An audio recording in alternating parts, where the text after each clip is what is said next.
What's up, people? Dr. Earl. It's about quarter after midnight here. It's already Monday morning. Got today off again. And I know it's been about a week since this whole scenario developed last weekend. And of course, I'm referring to the Monetize This championship title being forfeited by Amanda Carman out of Michigan, who we follow each other on Twitter.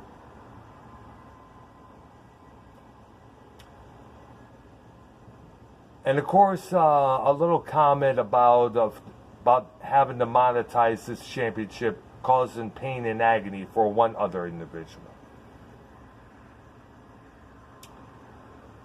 So I'm going to give my say-so on both those scenarios. You know, I've been wanting to make a video about this as soon as this whole thing developed, but I was too busy working to even had to get the time. So since I'm off today, since it's already Monday morning, as I mentioned, I figure I'd make this commentary now. Now, from what I understand, no, really, we all know this correction. We all know the scenario. Amanda Carman, a fellow Michigander like myself, wins the Monetize This championship belt a couple of weeks ago on Monetize This, episode 210. She wins it.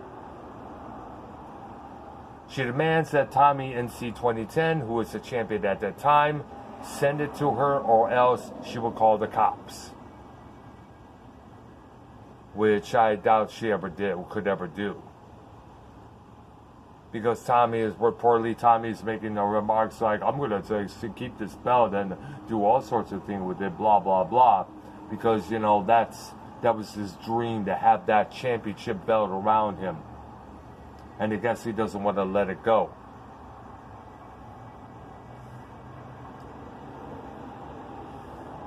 Amanda threatens to call the cops. Unfortunately, you can't really do that. The Michigan State Police would be out of jurisdiction to go to North Carolina. They would have to contact this police department, and then that police department would contact that police department, and so on and so on and so on. Then you had the North Carolina State Police had to go retrieve the belt from Tommy, and all that blah blah blah, gobbledygook, yada yada yada.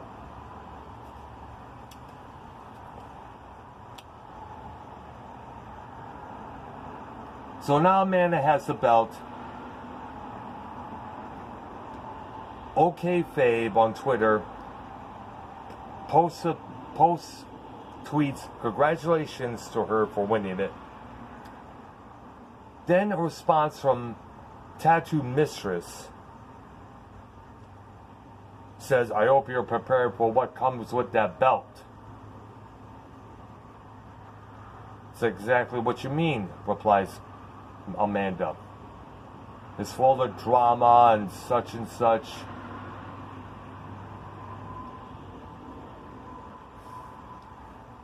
And I guess from what I heard, I'm not too swift.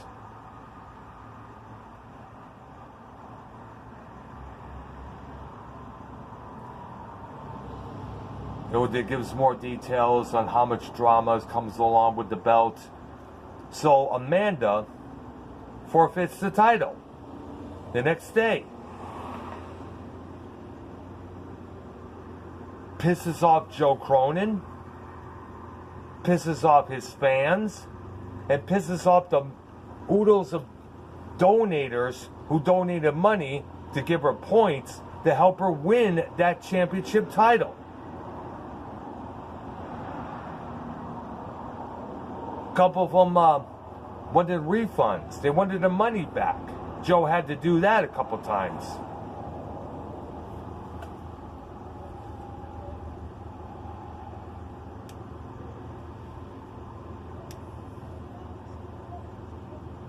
I do not understand. You know, let me set this straight.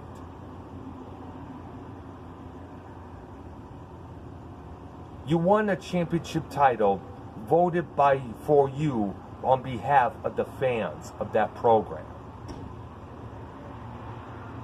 People donated money in your support to win this particular belt because they believed in you. They respected you. You did push yourself out there to say, hey, vote for me for the next MT champion. And then you get it, and then you relinquish it. Makes no sense. And by the way, for the record, drama will come with any championship. Drama will come along with any prize. Drama will come along with most anything, anytime somebody wins something. There will be sour grapes.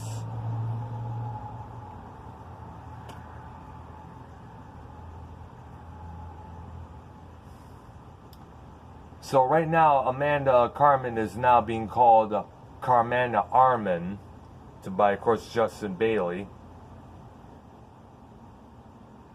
You know, I've listened to JB's show on Monday. I also listened to Famov Ken's program later that afternoon. And which brings me up into another point. Famov Bobbitt tweeting out this comment saying, I have been shit on and continue to get shit on. Having that belt caused me pain and agony.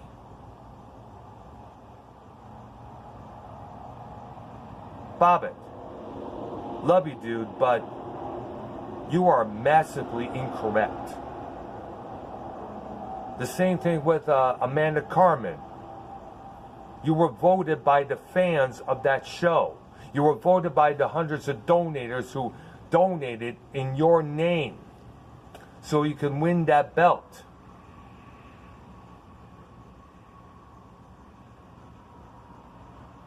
And the same thing I said Amanda. Drama is only if you allow. It's only if you make it.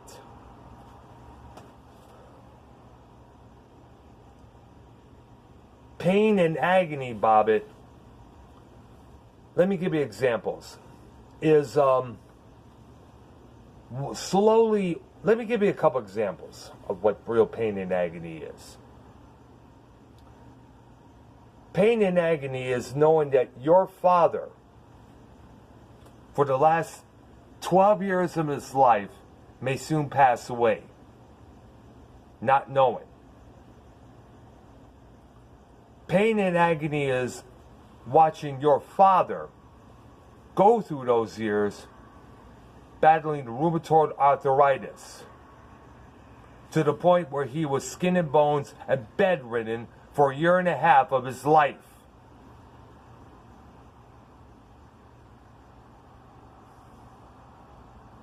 Pain and agony is watching your father die from a heart attack on that bed before your own eyes.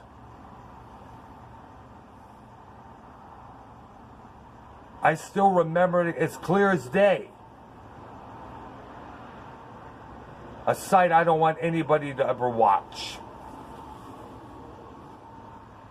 Pain and agony is then finding out a couple months later that your girlfriend, over 3 years, ODs on prescription medications because she was going through issues.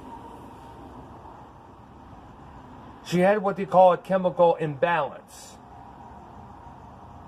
She was hearing voices telling her to end her life. What she was going through was also pain and agony. Imagine that going at you almost all the time. pain and agony is dealing with massive amounts of depression. Another thing she dealt with. And as we see, those voices and the depression won the battle. Pain and agony is knowing that everybody else you knew back at home, back in Michigan, has a lover of their own, has a wife, has a husband, and here you are fucking empty-handed. Oh yeah, of course, you'll probably say, Earl, you fucking threw in the towel. Well, of course I threw in the towel. I got fucked over too many times. Throughout the 1990s, many bitches like a woman named Sarah, Orion, who was from Toronto, Janet, Sarah, Jessica, Patty. You all gave me the impression that you were interested in me. You gave me that fucking impression, and all of a sudden, boom. You either like me as a friend, only tell me did you only love me as a friend, or you were interested in somebody else, breaking my heart. That was not the impression you gave me when we first met. That's pain and agony. I still have not forgiven those broads for what they did.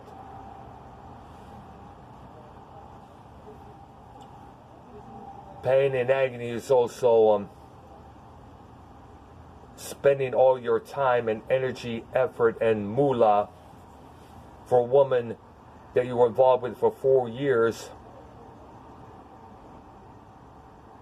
Tells you this stupid story that we should move down to Detroit. You know, you could get a job with my cousin. He works for this this factory.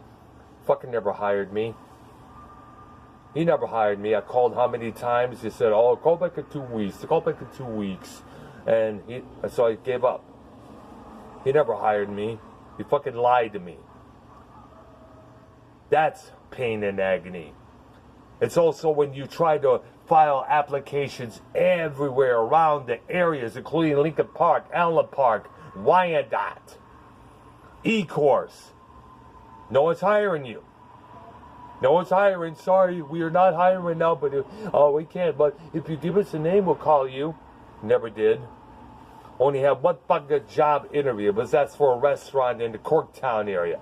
They never fucking hired me either. That's pain and agony. And at the end of the year, she decides to break up with me to go back to her ex. A couple of months later, she moved back with her ex in the Clinton Township area.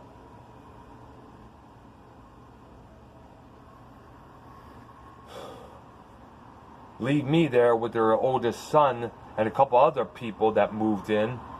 Bunch of leeches.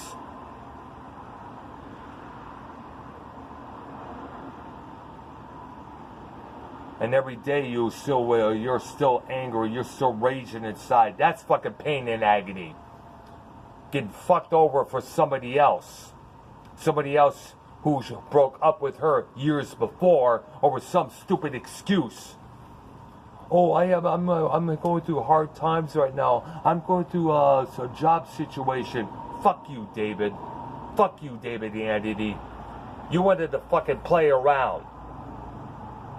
That's why you broke up with her. And yeah, I'm calling out your name, you son of a bitch.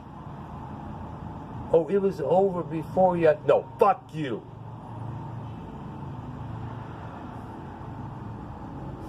That's pain and agony. That is real pain and agony. Many times I woke up bitter, angry, didn't want to leave where I was at, sat on the bed, staring at the walls, trying to think of other things to do, but still I'm pissed off because I couldn't, and worse yet, the people that I thought that I used to help back in the day, turned their backs on me. I called me and said, oh, you need to get out of that house, or oh, this causing you massive hurt. Well, Who's going to take me in at that time? There was no work. I had no car. I had a bunch of shit. No one ever offered to help. That's pain and agony. That's another reason why I left Michigan. I was there for everybody else. They turned their backs on me, and they know who the fuck they are. That is pain and agony.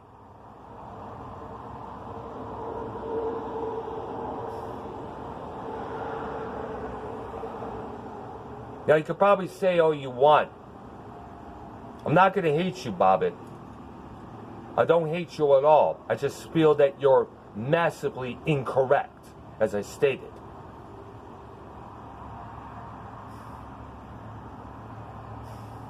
Let me say this before I end this clip.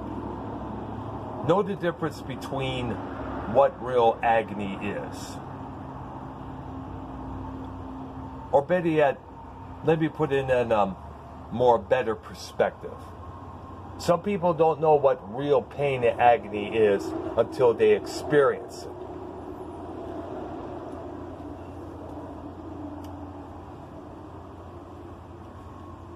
The one line from the Nine Inch Nails song, Down in It, sums it all up. I was up above it, now I'm down in it. That's pretty much sums it up.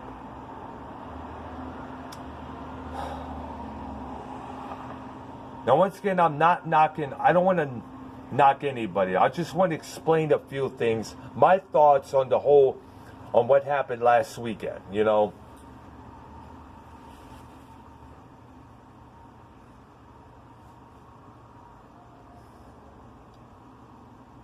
And that's it. I'm Dr. Earl. Thank you for watching this. Subscribe to my channel. If you have anything to say about this, leave them down below. Hit that like button. Have a good one.